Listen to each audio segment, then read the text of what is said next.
Pagi-pagi gosip langsung nyamber kayak kilat nyentuh tiang listrik. Bayangin aja, baru bangun tidur, langsung denger kabar kalau Amar Zoni, si aktor yang dulu bikin remaja sampai emak-emak kelepek-kelepek, katanya udah dikirim ke Nusa Kambangan. Duh, tempat itu kan julukannya Pulau Neraka, bukan destinasi wisata. Katanya, Amar dikirim dalam keadaan tangan dirantai, mata ditutup, kayak adegan film action. Tapi ini bukan syuting, ini nyata. Warganet pun langsung rame, yang kasihan, yang nyinyir, yang doain, semua bersuara. Loh, kok bisa sih Amar sampai dikirim ke sana? Pertanyaan itu langsung trending, dan tentu aja tukang gosip sejati kayak kita nggak bisa diem.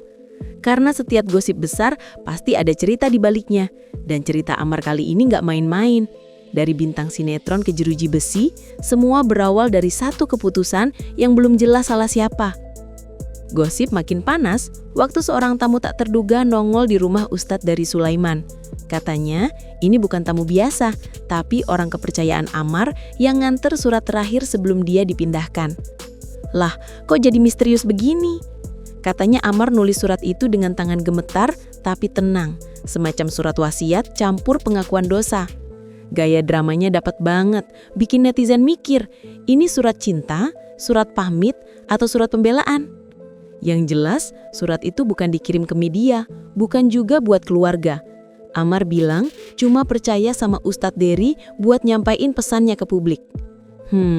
Plot twistnya berasa banget, kayak sinetron yang penulisnya kebanyakan inspirasi. Tapi di sisi lain, kita juga bisa ngerasain sisi manusiawinya. Ini bukan sekadar artis yang jatuh, tapi seseorang yang lagi berjuang biar suaranya nggak tenggelam di balik tembok penjara.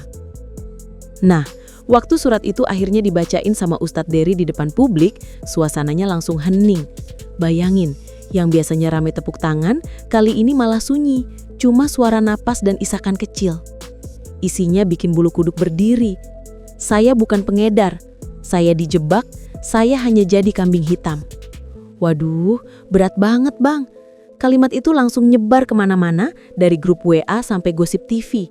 Netizen pun terbelah dua kubu, yang yakin Amar korban dan yang bilang, pembelaan klasik artis jatuh. Tapi jujur aja, siapapun yang dengar kalimat itu pasti mikir dua kali sebelum ngejudge. Kadang yang kelihatan jahat belum tentu salah, dan yang kelihatan suci belum tentu benar. Dunia hiburan itu licin kayak sabun, bisa bikin jatuh tanpa sadar. Tapi yang bikin makin heboh, muncul kabar kalau malam sebelum pemindahan ke Nusa Kambangan, Amar menolak makan malam dan cuman minta air putih. Katanya dia minta waktu buat nulis sesuatu dengan penuh konsentrasi. Vibes-nya kayak adegan terakhir tokoh utama sebelum tamat ya. Saking fokusnya, dia bahkan gak mau diganggu. Beberapa jam kemudian, surat itu diserahkan ke petugas yang dia percaya buat dikasih ke Ustadz Dery. Warganet pun langsung nyambung-nyambungin. Jangan-jangan ini surat pembuka skandal besar. Ya ampun, kalau bener dunia hiburan Indonesia bisa gempa darat. Tapi buat sebagian orang, mungkin Amar cuma pengen curhat terakhir sebelum tenggelam di kesunyian penjara. Kadang yang paling nyakitin bukan borgol di tangan, tapi tuduhan yang gak bisa dibantah. Ustadz Dery sendiri sampai ngaku kaget waktu dapat amanah itu.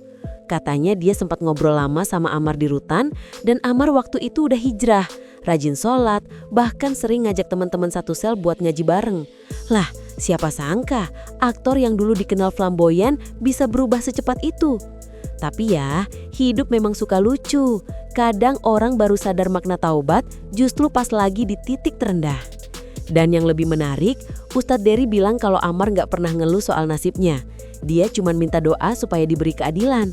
Tuh kan, jadi antara gosip dan hikmah batasnya tipis banget.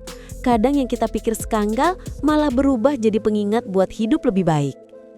Tapi jangan salah, gosip ini bukan cuma soal drama si selebritas jatuh. Ini juga nyenggol sisi gelap dunia hiburan. Banyak yang bilang di balik gemerlap kamera ada tekanan, pergaulan, dan jebakan yang bisa bikin siapapun kepleset. Amar mungkin contoh paling nyata. Dulu hidupnya kayak mimpi, karir naik, cinta dapet, keluarga komplit. Tapi sekali salah langkah, semuanya bisa runtuh. Netizen pun nyinyir, makanya jangan main api. Tapi ya, siapa sih yang bisa jamin dirinya gak pernah salah? Kadang gosip orang lain bisa jadi cermin buat diri sendiri. Bedanya cuman Amar disorot kamera, kita enggak. Nah, bagian yang paling bikin orang mikir, itu waktu Ustadz Dery ngomong. Yang menang belum tentu benar, yang kalah belum tentu salah. Waduh, dalam banget. Netizen langsung nyaut, aduh, ini bukan gosip lagi, ini renungan pagi. Kalimat itu viral kemana-mana, dijadiin caption, quotes, bahkan status Facebook emak-emak arisan. Tapi benar sih, kadang hukum dunia itu cuma soal bukti, bukan soal hati. Dan di tengah gegap gempita dunia gosip, kata-kata itu jadi penyeimbang. Kita diajak untuk nggak asal ngecap, apalagi di zaman di mana satu video pendek bisa ngerusak reputasi seumur hidup. Tapi jangan keburu mellow, karena gosip selalu punya sisi hiburan juga. Ada aja yang nyeletuk, wah, suratnya Amar bisa difilmkan nih. Atau, judulnya cocok, surat dari Nusa Kambangan. Warganet memang kreatif, bahkan di tengah tragedi. Tapi di sisi lain, itulah uniknya publik kita. Di balik komentar nyeleneh, ada rasa simpati yang kadang disamarkan dengan humor. Karena kalau nggak ditertawakan, semua bisa terasa terlalu berat. Gosip tanpa tawa tuh kayak sinetron tanpa iklan sabun. Hambar. Nah, setelah semua drama ini, muncul juga isu-isu tambahan. Katanya ada pihak yang merasa nggak nyaman karena surat itu dibuka ke publik. Ada yang bilang ini settingan, ada juga yang bilang biar viral aja. Tapi entah benar atau enggak, satu hal yang jelas, surat itu udah nyentuh banyak hati. Bahkan, beberapa fans lama Amar bikin tagar #keadilan untuk Amar. Di dunia gosip, hal kayak gini jarang terjadi. Biasanya orang cuma pengen nonton jatuhnya seleb. Tapi kali ini, malah banyak yang pengen dia bangkit. Aneh, tapi indah. Jadi apa kesimpulannya? Surat itu bisa jadi cuma curahan hati seorang pesakitan, atau mungkin petunjuk awal dari kebenaran yang lebih besar. Tapi yang pasti, kisah Amar Zoni ini ngingetin kita semua.